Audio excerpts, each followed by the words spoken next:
আলু দিয়ে ডিম রান্না করব। দিয়ে দিছি রেগুলার রান্নার তেল, দিয়ে দিছি পেঁয়াজ রসুনের পেস্ট আর লবণ। এটা ভেজে নিব গন্ধটা যাওয়া অবধি। আর এই জায়গায় আলু ভাজতেছি, এই জায়গায় ডিম ভেজে রেখেছি। কেউ যদি আমার মতো মনে করেন যে ডিমের ভিতরে লবণ মরিচ ঢোকে না, তাহলে এইভাবে কেটে নিতে পারেন, কেটে ভেজে নিতে পারেন। দেখতে থাকুন। দিয়ে দিছি হলুদ মরিচের গুঁড়া।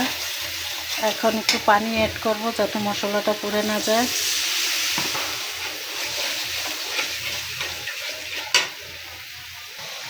মশলাটা অনেক সময় ধরে ভেজে নিছি, এবার আলু দিয়ে দেব।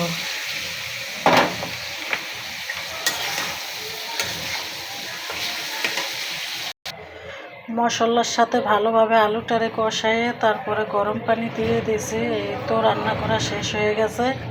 এখন ভাজা জিরা দিয়ে নামায় ফেলবো। ভাজা জিরা দিয়ে চুলাটা বন্ধ করে দিয়েছি। দেখুন ফাইনালি কি সুন্দর একটা কালার এসছে, দেখতে লোভনীয়, খেতেও দারুণ মজা। এইভাবে একবার হলো ট্রাই করে দেখবেন। আল্লাহ হাফেজ।